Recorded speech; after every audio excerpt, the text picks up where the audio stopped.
Hello, everybody, and welcome to Malty Monday. Tonight, we are going to be looking at barley wines. Originally had this set up just for English barley wines, and then I started getting some feedback that people were picking up American barley wines, couldn't really find an English barley wine. So I think everybody in here tonight has an English one. So if we don't see any American barley wines show up in the panel, then we can have American barley wine and some other night. That's what I originally intended on doing. But anyways, my panel tonight, we have miscellaneous magnets. We have Beer Man and Thomas Metal 75. Barley Winer tonight. Oh, Barley Winer.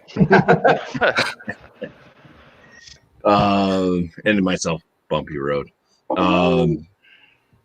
So hopefully the comments are working. I don't have any comments yet, but cheers to anybody that might be watching.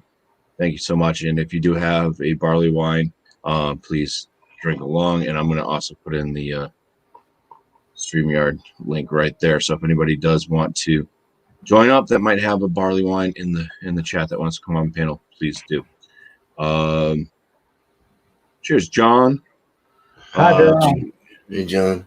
Let me just go over first the English. Well, I'm just going to go over the English barley wine thing. I do have the American barley wine set up as well, so if needed, I can do that. English barley wines, the overall impression. A showcase of malty richness and complex, intense flavors, chewy and rich in body, with warming alcohol and a pleasant fruity or hoppy interest. When aged, it can take on port-like flavors, a wintertime sipper. Comments on it: the richest and strongest of modern English ales. The character of these ales can change significantly over time. Both young and old versions should be appreciated for what they are. The malt profile can vary widely. Not all examples will have all possible flavors or aromas. Paler varieties won't have the caramel and richer malt flavors, nor will they typically have the darker dried fruit. Don't expect flavors and aromatics that are impossible from a beer of that color, typically written as barley wine in the UK. And barley wine, you guys can't see it, but it's split up like the way I did it with the barley / space wine. That's how they do it in the UK. In the US, you'll find them, usually it will just be one solid word, barley wine. History: strong ales of various formulations have long been brewed in England and were known by several names. The modern barley wine traces back to Bass No. 1, which was first called a barley wine in 1872. Barley wines were darker beers until Tennant, now Whitbread, first produced Gold Label, a gold-colored barley wine in 1951. Usually the strongest ale offered by a brewery, and in recent years, many commercial examples are now vintage dated and offered as a limited release winter seasonal specialty. The original barley wine style that inspired derivative variations in Belgium, the United States, and elsewhere in the world. Read that. Cheers, everybody in the chat now. Craig Swenson, nice to see you. Any stores in central New Hampshire that I could find one in central New Hampshire? I don't know. I go to Manchester. I go to the Packy in Manchester, where I get my stuff from. Clint Brook, welcome. Bounty by Observation, welcome. Miscellaneous, welcome. And Mrs. Bounty as well. Okay. What? Cheers to RD Zombie, too, and Chad, Lone Star. All right. Sweet. Hello. Yeah, so if there's anybody else that wants to join up, we do have space on tonight's panel. So please do just bring a barley wine. First up, man, directly to, I don't know what it appears like for you. It's going to be to my left. It's our right. Yes. So you're right on the camera. Miscellaneous, if you want to showcase what you brought tonight. All right. So what I got tonight is by J.W. Lee's. This is shit. It's a very white label. So let me see if I can. There we go. Nice. Yep. Let me do this. Product of the UK. Harvest ale matured in Calvados casks. This is 11.5%, 9.3 ounces. This is a tiny bottle. Let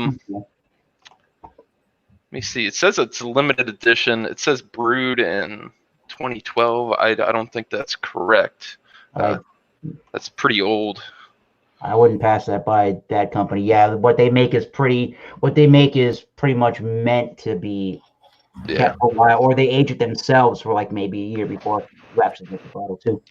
Not too much information here on the bottle, but let's go ahead and get into it. Nice.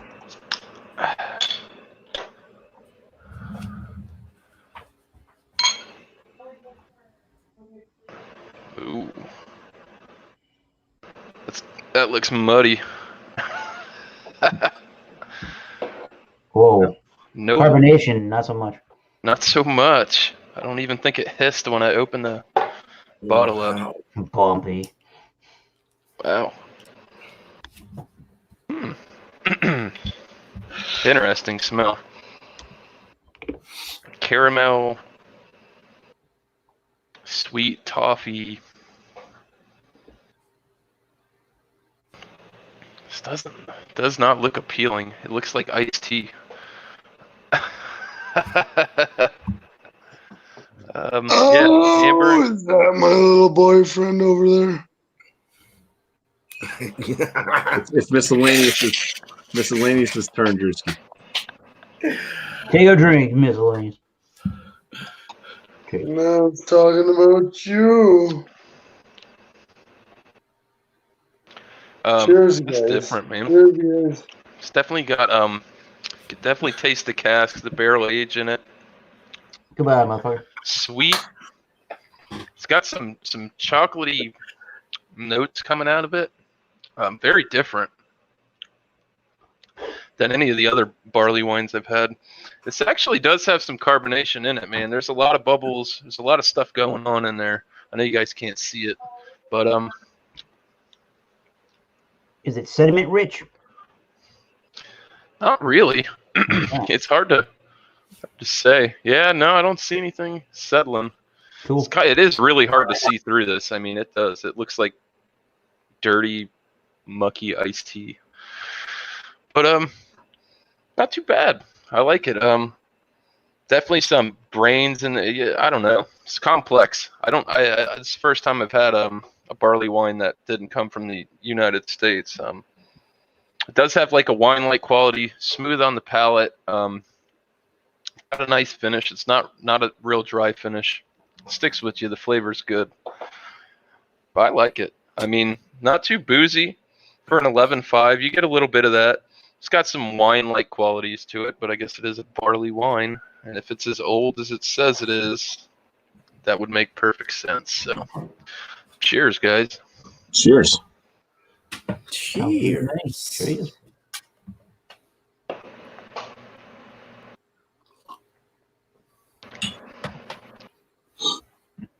Beer man. Your man Hey. in a You ready to go? Man, yeah, ready. I'm sorry about that. Shoot. In some other world. Okay. Yeah, how's it going? Thank you, BuMpY. I appreciate it. Yeah, so I got the Tsukuba by Firestone Walker. It's a 2019 vintage edition barrel aged barley wine, English barley wine at 11.3%. Served in a 12 ounce. It came in a nice flashy box. Let's see. Where's they're out of Paso Robles, California. Do they have any other breweries anywhere else though? I think they're just out of Paso Robles. But cool. So let's go ahead and drink this. I got a little goblet glass for this. A little smoke on the water there. A little vapor.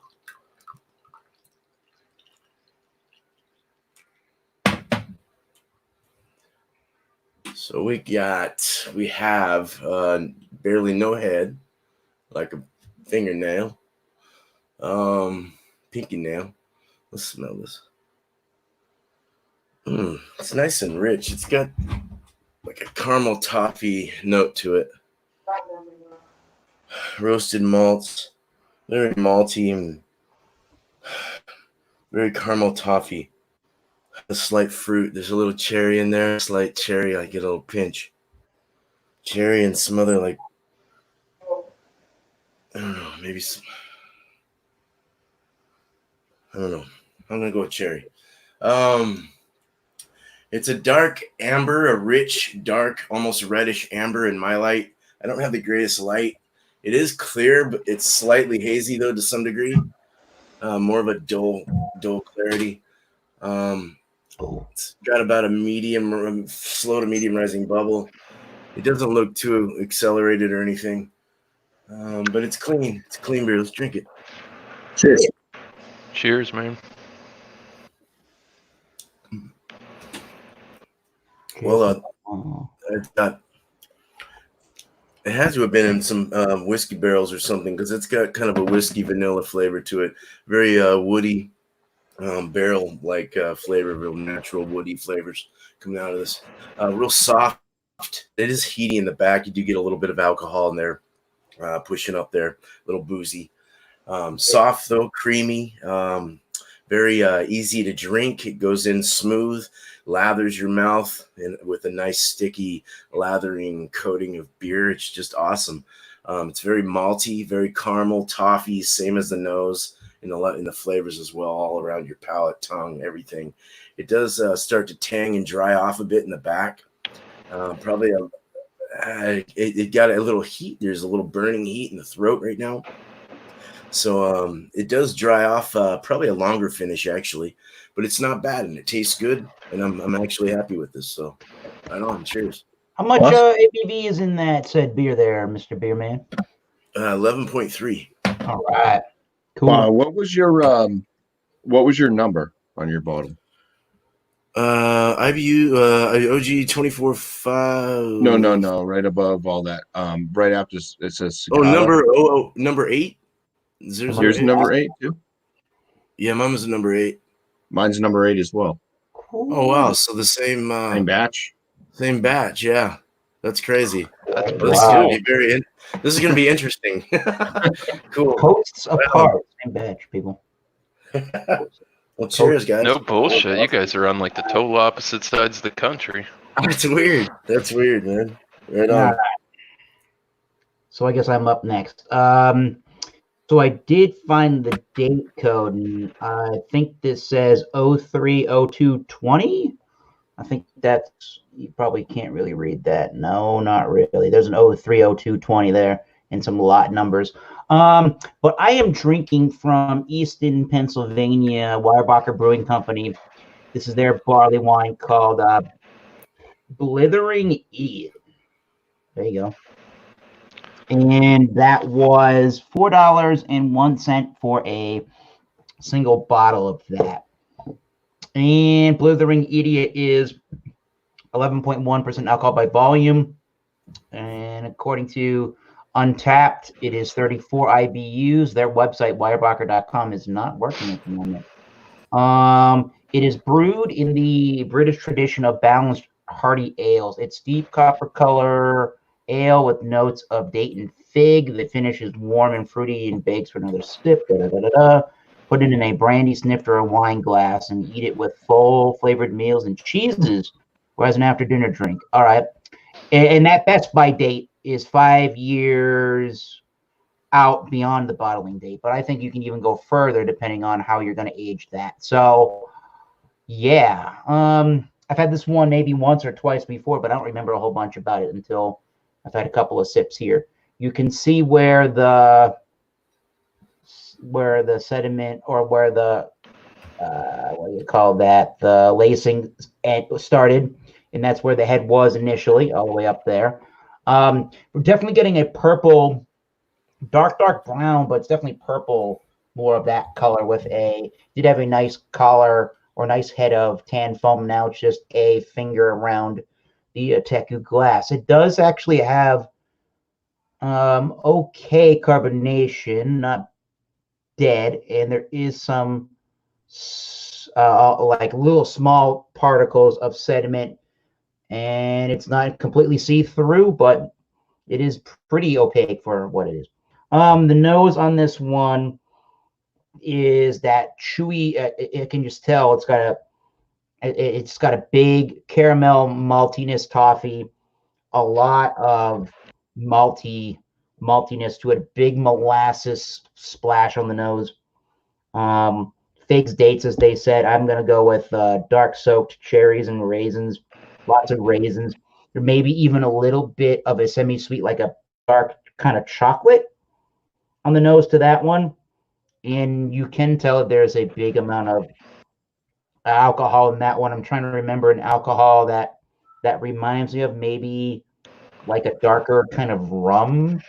Maybe, yeah. Cheers. That's probably from like molasses notes. Cheers. Cheers. That would make sense if you're getting rum type taste. It's going to come from the molasses because that's what they make rum out of. One cool barrel to age some barley wines in. Yeah, so American barley wines like your foot barley wine, those have huge amount of IBUs, and those are really big in your face, intense on the bittering too, almost like a giant triple IPA or double IPA.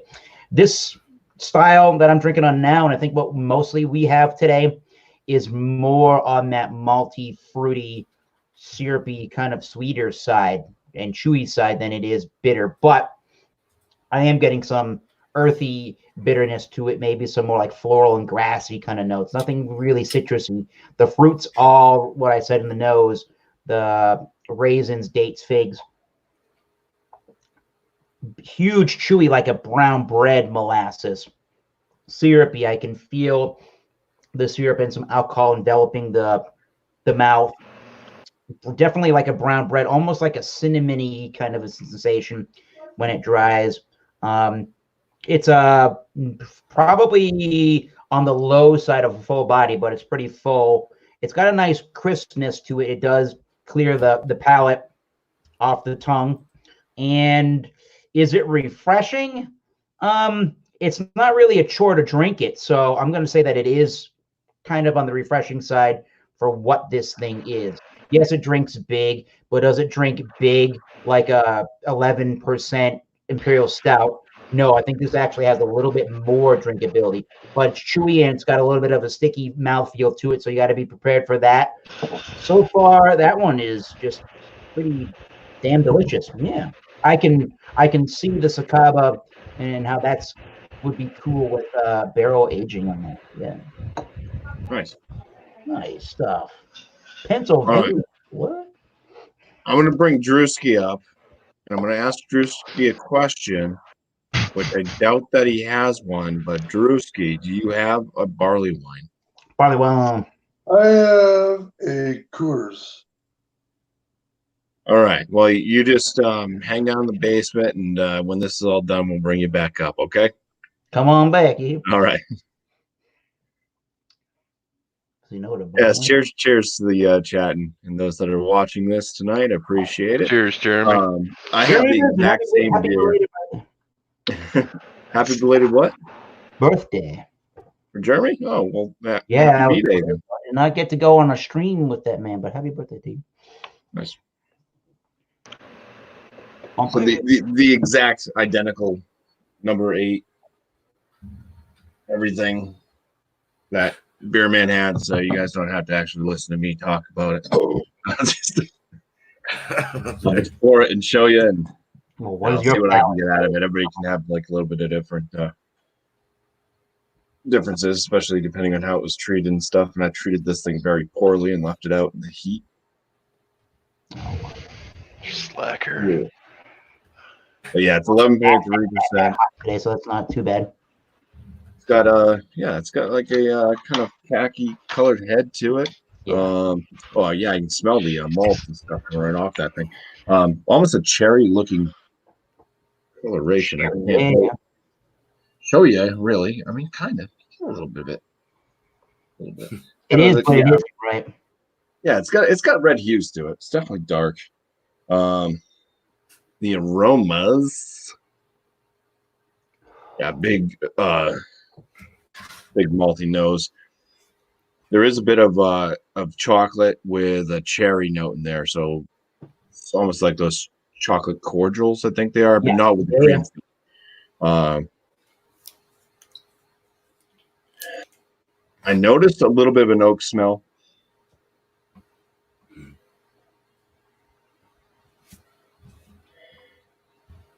Can't really say I'm picking up on vanilla or anything like that, so it doesn't remind me of bourbon, but they do use bourbon oak barrels to age this in. So, but yeah, I can definitely get the oakiness, get the kind of deep chocolates, the cherries. It smells very, very sweet. Some darker fruits in there. Complex. I'd say kind of on the fig side more than like raisin. Smelling pretty good. All right, first swig. Cheers. Cheers, man.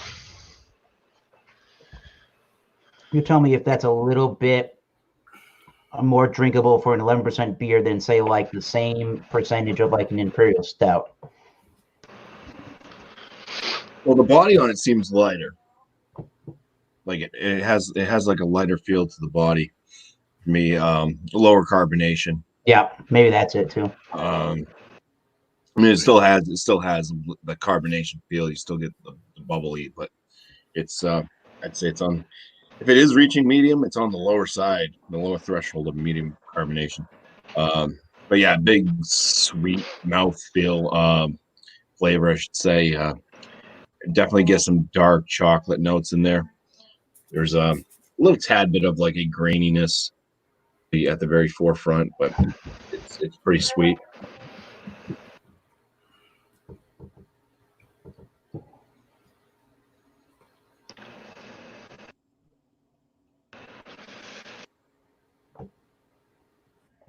Once again, a little bit more of that kind of oakiness coming through in the flavor. I'm not really picking up on the bourbon, not really picking up on a vanilla. I think if it was more like a bourbon or vanilla note coming through for me, I think the chocolate wouldn't be so dark tasting. I think it would have sweetened it up a little bit. Cherries for me are coming through more in the aroma. That was one of the I think the second aroma that I picked up on was a cherry. I'm not really able to detect that on my tongue. But it does taste like the kind of darker fruits and stuff like that. So, a little bit. Alcohol at 11.3%. I have a warming in my chest, but it's not like this like sickening alcohol flavor. There's a little tiny bite, but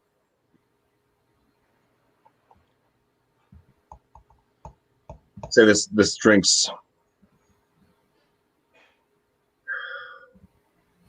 let's say this. It tastes a little bit like it might be less alcohol with like the body feel and everything that's going on.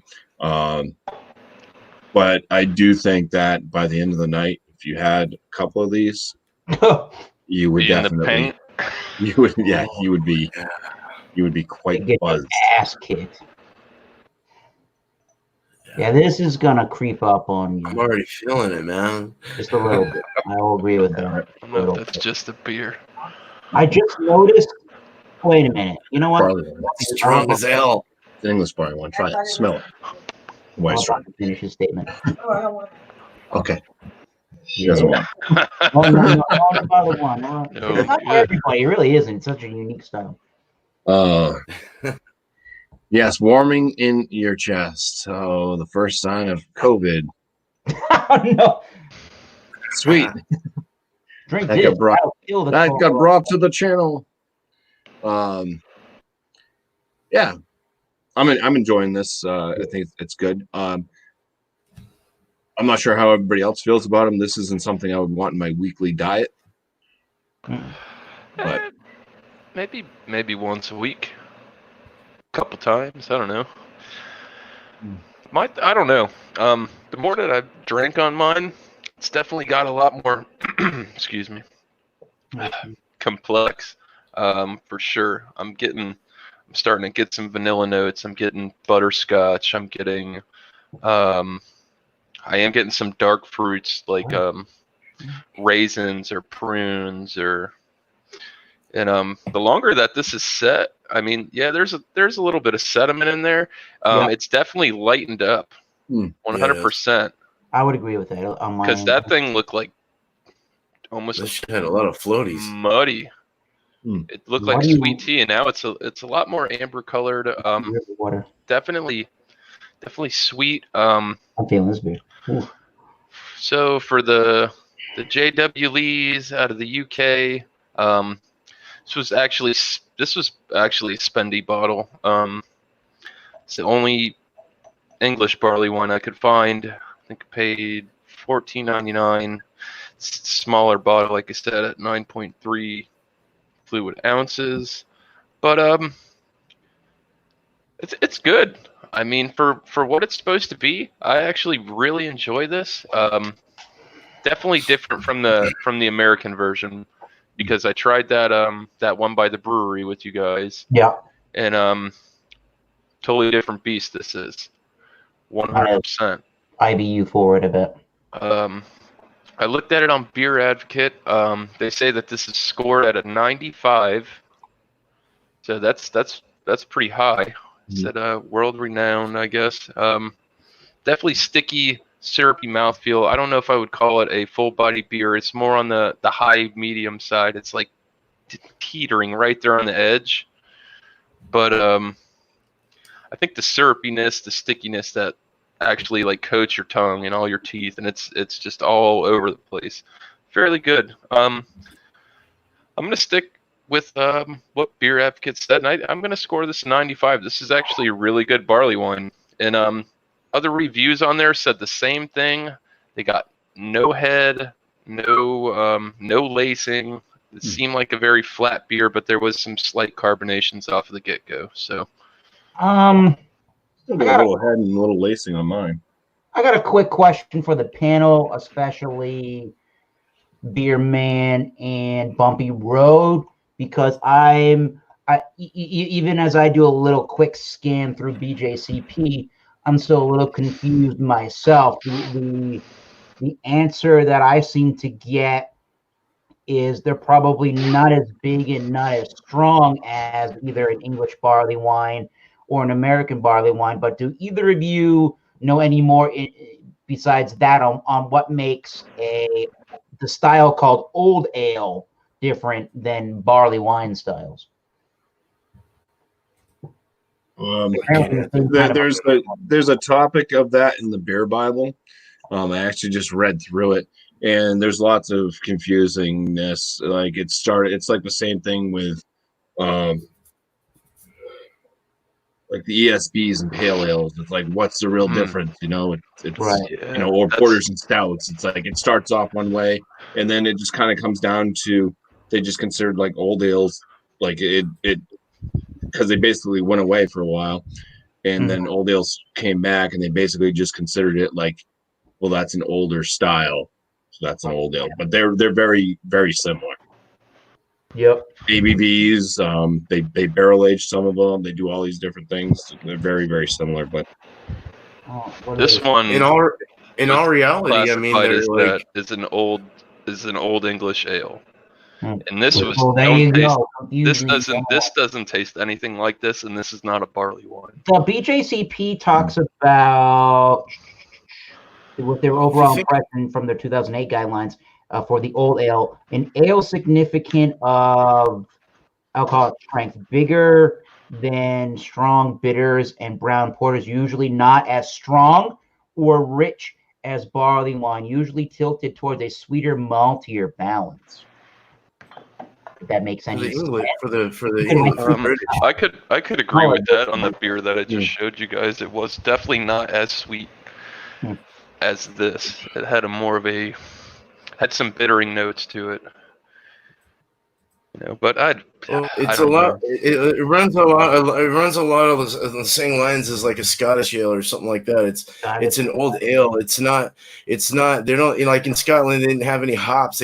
Because their climates were too cold, and they had to use other things like heather and other herbs and stuff to balance out their sweetness. So a lot of their beers were probably sweeter in England and this, that, more fruitier and this, that. We're out here, we have the sun and we're hot and we're this, even though we have our climates in the winter. You know, for the most part, we can grow hops year round here and it's awesome. But it's just crazy. Like, I don't know anything about an old ale. I would love to read up on it now. But it all makes sense. Yeah, I think the most classic one, at least in the United States, is that North Coast makes the old. I think it's called. Am I remembering the one correctly? I think it's called Old Stock Ale. And our buddy Matt from Massive Beer Reviews, I think that's one of his, if not his favorite beer of all time. So go look up Massive Beer Reviews if you want to check out Old Ale, because there's one. I don't know if anyone else is noticing this. It could just be my beer and my beer alone. As it's warming up, I'm almost getting I don't know if it's black, maybe it's white, almost like a pepper spice, just in general, like a pepper. But like spices of pepper, not the pepper plant, like a peppery spice in the background, a little bit. I get alcohol burn in my throat. I get like a heartburn feel in my chest. So that's maybe how the alcohol is what's the word? How it's finishing, and then as it finishes, it gives me that sort of a flavor right before it finishes. But that's kind of cool with a little bit of pepper flavor. That is cool. I mean, the finishes, you know, as it warms too. It's like with mine. I just wrote a few notes, but like it was pretty sweet. I didn't mention it was sweet as fuck. It does have a figgy raisin like flavor. Booziness was very hot to me. At least while I was drinking it. As it got hotter, like room temp, as you guys were talking, I took more. It got more heatier in the chest. It was bitter, dry finish. Did have a bitterness. There was a slight bitterness there. Coca-Cola like flavor is what I got out of it. Teeth and gums were hot and sizzly, like the gums on my teeth and stuff. Very hot. Slight crust in the finish. Or kind of, I don't know. I got weird things, but very similar to BuMpY though. You know, like it was very cool, like to see both of us have, you know, with our palates the way they are, you know, to compare it. So that was interesting. I think that like one of the things is you mentioned like caramel or toffee type notes, and I didn't really pick up on that as much. It was more the fruits and the chocolate and that bit of graininess at the front. But yeah, for the most part, pretty similar. You got the chocolate. See, I got chocolate. That's the thing, different palates, you know, and stuff. Also, depending on how you treated the beer. Mine might be like 70 degrees. That's weird. Oh, I didn't get chocolate. That's weird. Maybe I don't know. I have to think about that a second. But yeah.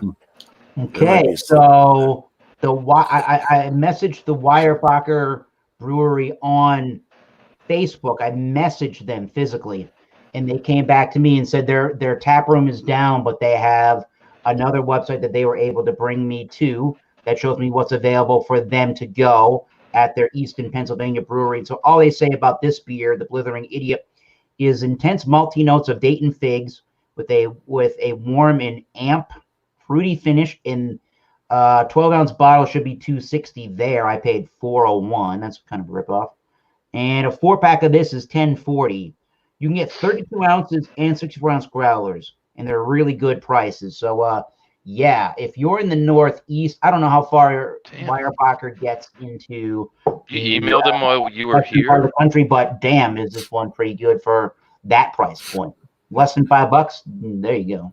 You emailed them while you were here on the stream? I literally went to Weyerbacher's Facebook page, and then their messenger tab came up. Oh, all right. About that, I'm like, your website's down. Well, that makes sense why you'd get it back. Yep. I'm like, shit, those people are Johnny on the spot. There's this nothing better to do right now at 8:34, I guess. You know what I mean? That's a pretty quick response, in my opinion. I'm gonna buy you more. I'm gonna buy more of your beer because of that. Oh fuck! I forgot to score 4.5. Sorry, I'll throw that in. 4.5 out of 5 hops. 4 or 5 out of 5. Okay. Yeah, or 95. This is like not night and day, but it's pretty close at this room temperature. This is like really. It's almost like I'm getting a little bit of 11.1. I'm definitely feeling that. I'm getting a lot of that pepper spicy note, but I'm getting a little bit of like a woody, like a cigar cedary kind of a note. That is random. Wow, that's cool. Crazy Definitely random, not dude. the IBU rich flavors from the That's Americans. awesome. You go and get Bigfoot Barley Wine for that. Now I am. On Beer Advocate. Like, you people are crazy. 92. This is pretty epically awesome for the price. I don't got any problem with that for the price point. I just don't really want to drink one of these time of the year. But luckily, May has been a little bit cooler here in the Northeast, so it's actually not that bad. It feels like late or early spring right now.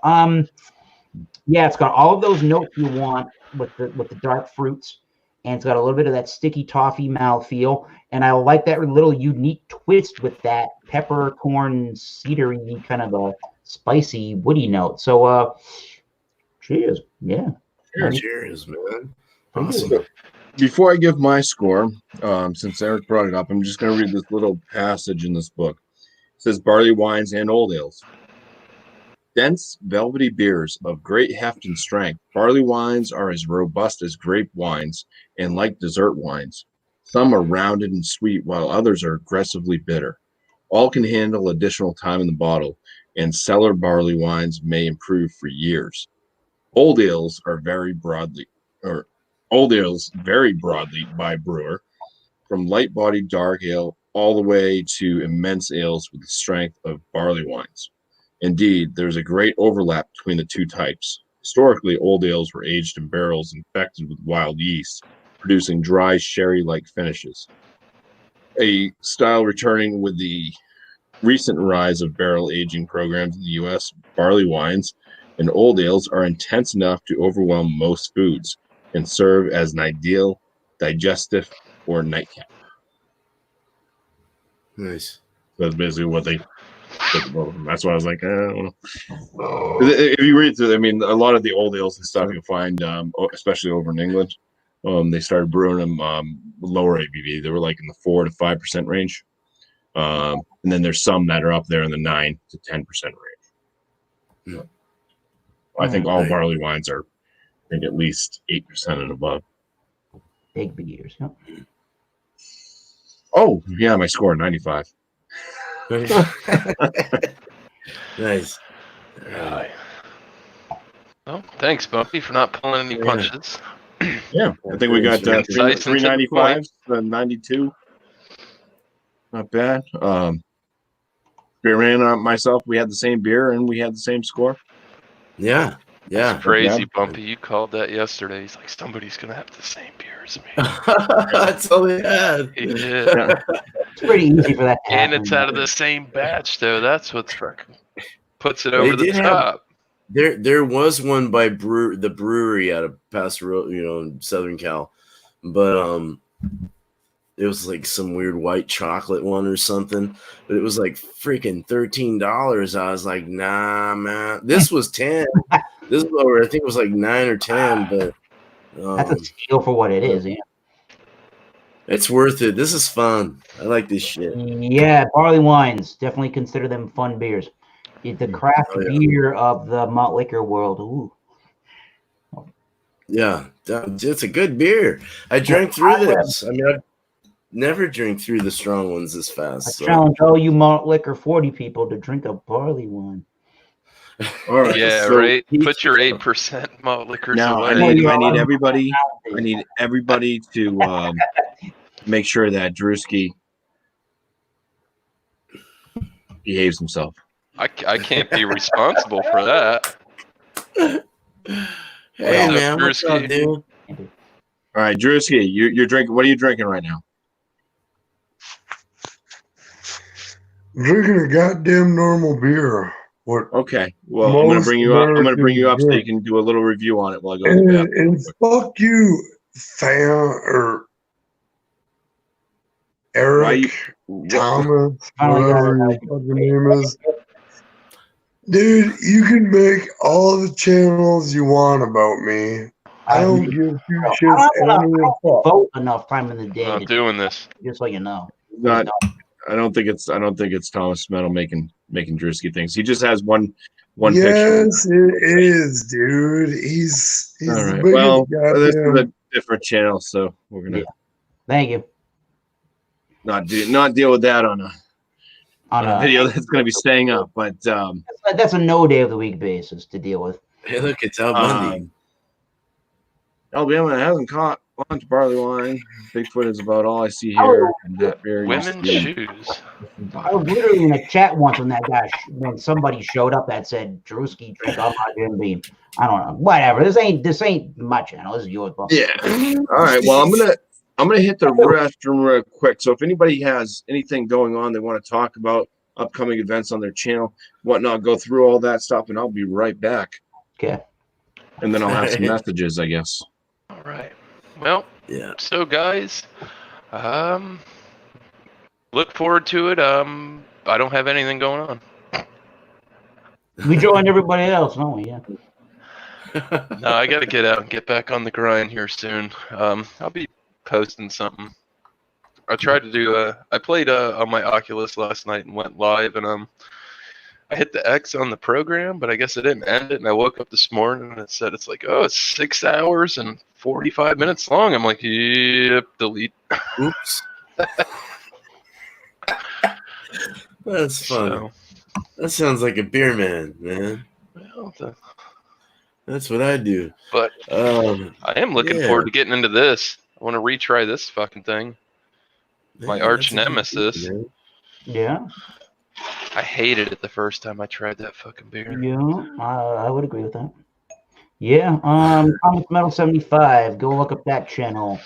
Typically live, but once in a great blue moon will I actually edit a video and go live. Or post it. Not live. There is Oxblood Forge. Go check them out on Instagram, Facebook, and Bandcamp. That's our new album artwork, and we haven't got back in the studio thanks to COVID-19, but we'll make it happen. Yes, I'm going back to that one really fast. I would like to promote the Drewski Brewski channel, but he's not very inclusive, so we can't promote you. Sorry. Well, Exactly. shoot, man. I'm gonna be doing beer and cheese tomorrow. Fuck, welcome back, BuMpY. Well, back to me. So, Cheers. got beer and cheese Tuesday. Come to that. What's going on, Beer and Eclipse? cheese Tuesday. And eventually Wednesday will be my fucking brew day. So I'll be doing recipes until then. So if you want to join me. You Other than fill that, them in on theirs.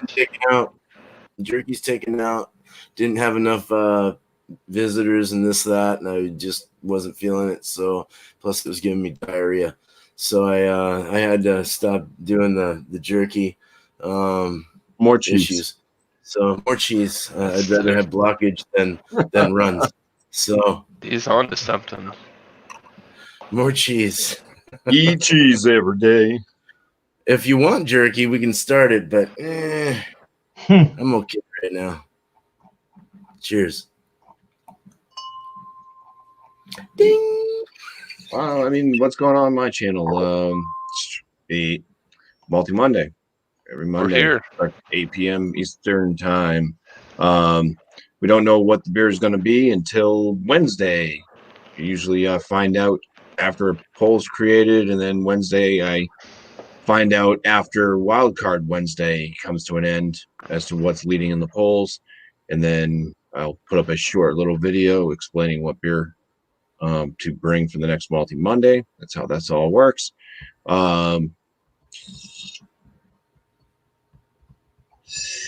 regular videos I put out Tuesday through Friday, unless like I have a brew day, and then I will do I think I'm just going to do the brew day vlog videos basically during my brew days. That seems to work. That's better than doing a whole day of live streaming. We really need a lot of, well, for me, I don't know, man. I pulled a bunch of hours out of that. well, yeah, but for me, it's being interactive and stuff like that with people is difficult. Yeah, everyone has their preferences. Yeah, I mean, if I have a panel and stuff and can chit chat back and forth versus, well, a lot of the time it's just boring. You sit there for an hour and a half waiting for the mash. That's right. And then you drink beer and you mingle with the people. That's all right. It's your business, Right. not mine. Yeah. Well, he doesn't do so Yeah. well on live streams by himself. Yeah. Oh, what's going on in everybody's life? Yay. COVID. But anyways, I think that Just don't stop talking, man. You got to keep it going. Right. Crickets. Nobody likes crickets. Crickets. And frogs. And friends. So I do want to thank everybody for showing up tonight. Everybody on panel, Miscellaneous, Bearman, Thomas Metal 75, myself, Drewski. Nobody hates you. Come on. I was hoping that he could have done a little short review of his common beer that he said he had, but He's hell bent on my debauchery. didn't work. But, yeah, we'll get to that here shortly. But yeah, just thank you guys all for showing up and doing this. We don't know what we're gonna have on the poll for this upcoming Multi Monday, and like I said, we'll all find out Wednesday night as to what's gonna be happening. So, Yes. Cheers, you all, everybody. Salute. Cheers. Prost.